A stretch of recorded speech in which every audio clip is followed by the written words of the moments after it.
കുടിയേറ്റ വിരുദ്ധ നയം കൂടുതൽ കടുപ്പിച്ച് H-1B വിസയുടെ നിരക്ക് കുത്തനെ ഉയർത്താനുള്ള US പ്രസിഡന്റ് ഡൊണാൾഡ് ട്രംപിന്റെ തീരുമാനം ഇന്ത്യക്ക് കനത്ത തിരിച്ചടിയാകുന്നു. US-ൽ ജോലി ചെയ്തതിന് ശരാശരി 2.5 ലക്ഷം രൂപ മുതൽ 5 ലക്ഷം രൂപ വരെ ഈടാക്കിയിരുന്ന H-1B വിസയുടെ വാർഷിക ഫീസ് ഒറ്റയടിക്ക് $1 ലക്ഷം ആക്കി. അതായത് ഏകദേശം 88 ലക്ഷം രൂപയാക്കി ഉയർത്തിയിരിക്കുകയാണ് ട്രംപ് ഭരണകൂടം. US-ൽ ജോലിക്ക് ശ്രമിക്കുന്ന ഇന്ത്യയിലെയും ചൈനയിലെയും 10,000-കണക്കിന് IT വിദഗ്ധരെ പ്രതികൂലമായി ബാധിക്കുന്ന തീരുമാനം വിദഗ്ധ തൊഴിലാളികളുടെ ക്ഷാമം നേരിടുന്ന US സാങ്കേതിക മേഖലയ്ക്കും തിരിച്ചടിയായി.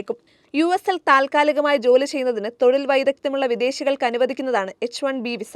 US കമ്പനികൾക്ക് പ്രത്യേക വൈദഗ്ധ്യമുള്ള വിദേശ തൊഴിലാളികളെ നിയമിക്കാൻ അനുവദിക്കുന്ന H-1B വിസ 1990-കളിലാണ് പ്രാബല്യത്തിൽ വന്നത്. മതിയായ അളവിൽ തദ്ദേശീയ തൊഴിലാളികളെ ലഭിക്കാതിരുന്ന ശാസ്ത്ര, സാങ്കേതിക, എഞ്ചിനീയറിംഗ് മേഖലയിലായിരുന്നു വിസ കൂടുതലായി അനുവദിച്ചിരുന്നത്. 3 വർഷത്തേക്കാണ് ആദ്യം വിസ നൽകുന്നത്. പരമാവധി 6 വർഷം വരെ ദീർഘിപ്പിക്കാനും ചട്ടം അനുവദിച്ചിരുന്നു. ഗ്രീൻ കാർഡ് ലഭിക്കുന്നതോടെ വിസ അനിശ്ചിതമായി പുതുക്കാനും അവസരമുണ്ടായിരുന്നു. US പൗരന്മാർക്ക് തുല്യമായ വേതനവും മറ്റ് ആനുകൂല്യങ്ങളും വിസ ഉടമകൾക്ക് ലഭിക്കുമായിരുന്നു. US citizenship and immigration services വഴിയാണ് അപേക്ഷകൾ ഇതുവരെ സ്വീകരിച്ചിരുന്നത്.